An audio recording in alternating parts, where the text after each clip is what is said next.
Are you considering moving to the Raleigh area and you're wondering what the school system is like and the best options for your children? If you're like me, when I first considered moving here, I found the Wake County public school system to be a little bit confusing. So today, I'll be diving into the many different options of schools there are to choose from, along with some general information and also some surprising facts that may just surprise or even shock you coming from another state, just like we did 6 years ago when we relocated here from California.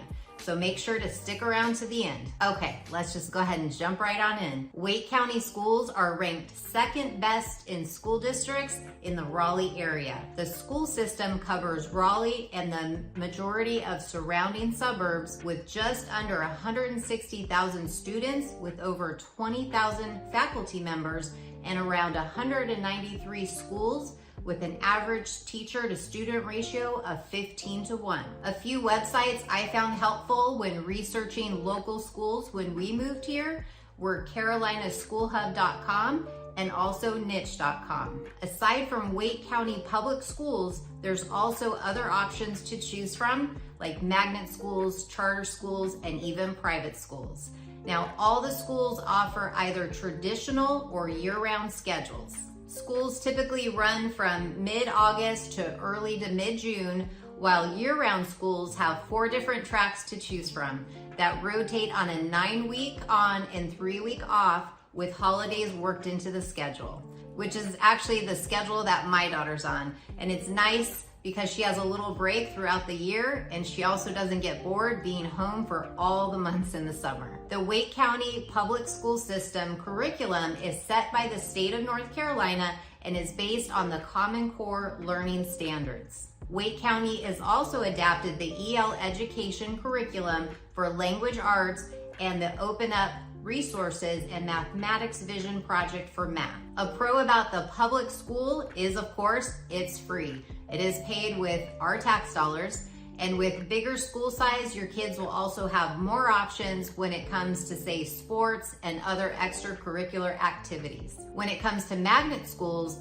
they allow specialization in certain pathway to supplement their education through arts plus STEM gifted and talented international baccalaureate and language immersion in global studies. There's even an early college program that allows high school students to begin taking certain courses at local college and university to supplement their education and gain college credit, enabling them to enter their first year of college with enough credits to be a college sophomore. Now, how cool is that? One of my clients actually has a son that was in high school and he did just that. He was just telling me about this the other day. I'm definitely going to be having our daughter sign up for that. Wake County Schools also offers programs like the Career and Technology Education Program for those interested in technology and second language studies, and academically or intellectually gifted programs for those who need more or a challenge. And the best part, eligible high school students have the opportunity to earn credits towards a college degree or credential for employment tuition free. There are also special education programs and ESL and intervention programs available. You do need to live within the school district's county to be able to apply for the magnet school. And you do need to be a current North Carolina resident to apply. Typically, applications can be submitted in the fall and winter for entrance, and these schools are free, just like the public schools. They're just funded by our tax dollars, not additional associated fees. Then we also have charter schools, which are independently run, but still publicly funded schools. So in essence, they have more freedom on how and what they will teach. However, the state still sets performance and assessment requirements that they must meet. Charter schools have different specialties and curriculum like STEM or arts. There's a lot of great charter school options here, and one of the great things about charter schools is they, again, are free. Many are on a lotto system to get in, however. You do have to be a resident of the state of North Carolina to apply. Applications are generally taking place between the winter months, between January and February, with drawings in March. Another nice thing about charter schools is that you do not need to live in the same county as the school to have your child attend. For example, if you move here and you live in Johnston County, but you work in Wake County, you can apply for a charter school close to your job and in a different county than where you actually live. So a lot of people definitely like that flexibility as well. When it comes to private schools, Wake County offers a great range of private schools to choose from. Private schools have more freedom when it comes to how and what they teach students. However, there is still nationally required tests and certain grade levels that the state of North Carolina requires students to pass in order to graduate high school. Although private schools are paid admission, there are some really great options at all points of the budget, as low as $5,000 per year, all the way up to $60,000. Thankfully, we love the private school that my daughter attends, and we only pay around $6,000 a year in tuition, which includes after-school care program. But there are some here that are as expensive as sending your kids to college. When it comes to before and after school care, many of the elementary schools offer programs as early as 6:30 in the morning to 7 a.m. and as late as 6 p.m. Generally, these programs are not free, however, they are very affordable. Even in our daughter's private school, it cost us roughly $10 a day for the after-school care program, which works out to just a few dollars an hour for care, and she's even able to finish her homework while she's there. An important thing to note about private schools is they don't typically accept children on IEP or 504 plans. They would need to be able to keep up with the regular curriculum as other students attending without any modifications. So make sure to check their website or even call the school directly and ask if the school that you're interested in accepts plans and/or modifications. When it comes to the school enrollment process for Wake County public school systems, it's pretty straightforward. And they have a really great website that breaks down each of the 4 steps that you would need to take to enroll your child. Step number 1 is finding your base school by typing in your address in the address lookup toolbar. It'll show you the school options between elementary, middle, or high school. You'll also see a tab for the magnet schools. Second step is enrolling your child online. Now it's going to actually prompt you to create an account and input some basic information about yourself and your child. If you have any questions, there's also an online tutorial that you can watch on how to enroll, or a toll-free number you can reach out to, as well as an email address for any additional questions or help needed. After this, you'll wait for the base school to contact you, which can take up to a few days. They will request that you bring in some verifying documentation to the school that is outlined on their website as well. Under step number 3, which includes a certified copy of your child's birth certificate, proof of your Wake County address, a current water, gas, or electric bill, a newly signed lease agreement or settlement statement if you just purchased a house, or an offer to purchase agreement with a closing date no later than 45 days out, a photo ID of the birth parent or legal guardian,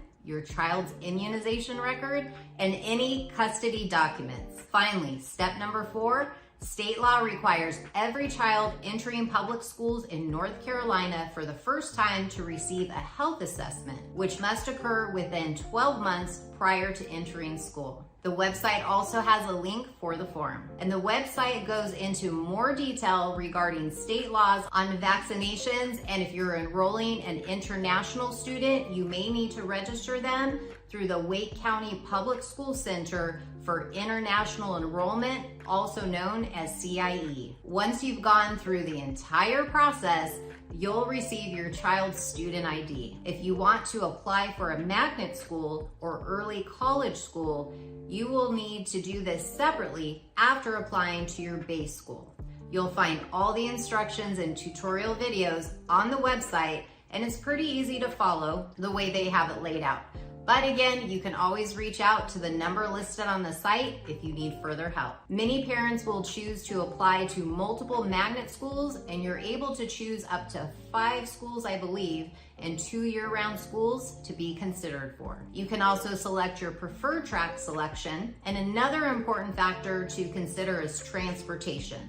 There may or may not be transportation available at the school you get selected for, depending on how far you live away from the school. That's actually how it is for us with our daughter. Our daughter's school, there isn't any bus transportation, so I carpool her each morning and drop her off, and then she stays in the aftercare program till I'm able to pick her up. So just make sure to double check, especially if it would be an obstacle for you to drop off and pick up your child each day. When it comes to charter schools and private schools, they each have their own application process, as well as timeframes. You can visit each website to see what the requirements are, or call the school directly and they will help answer your questions or refer you to the website that will walk you through the application process. For charter schools, they go off of a lotto system, so it's kind of like playing bingo. Many parents will enter the lotto on multiple charter schools, and if they get selected to more than one, they can choose which one they want to go to and let someone else have the other. If you don't win one of the lottos, then you'll get an email that tells you what number you are on the waiting list. Once we actually applied for a charter school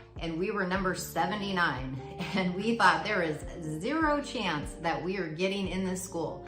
But surprisingly, a week and a half before school started, I got an email saying, "Congratulations, your number's up. Do you want to be part of our school?" And of course, at the time, we gladly accepted.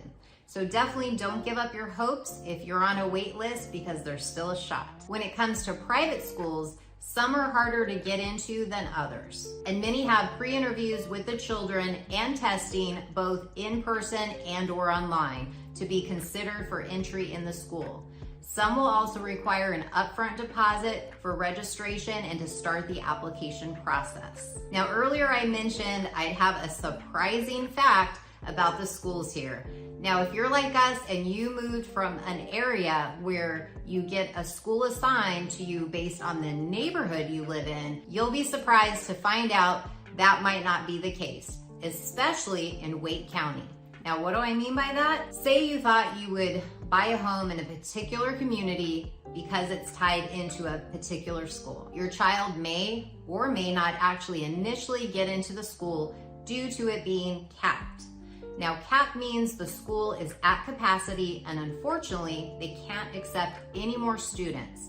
This is primarily due to the amount of new people that have moved into our areas, and Wake County is just trying to keep up with everyone, and they are working on building new schools, but there's only so fast that they can build versus the amount of growth that we've experienced. But they will eventually get there, and hopefully it'll all be balanced back out soon enough. Definitely make sure you check Wake County Public School website. You can use the address lookup toolbar and give the particular school a call to see if they're capped in certain grade levels, and if so, where your child would be reassigned to. Now, even if it says they are capped, definitely give the school a call. Things change every day. There may or may not be a wait list, and if there is, they can tell you approximately how long it may take to get in, so you can explore some other options. So while Wake County has some great school districts, just don't get your heart set on a particular school just in case it's temporarily capped. And as a side note, remember, just like other school options we discussed, you do have to be a resident here. If you're buying a home, it does need to be closed and finalized before enrollment, or at least have the contract showing it's dated within 45 days from the time school's gonna start. Now, if you have specific questions on a public, charter, magnet, or private school, feel free to give us a call and we'd love to chat more one-on-one with you. And if you're considering moving to the Raleigh area or anywhere surrounding the Raleigh area and looking to purchase a home, we would love to help. All you have to do is reach out to us. My number's right here on the screen. Whether you want to give me a call, shoot me a text, or send me an email, we would love to chat. Till next time, we'll see y'all later.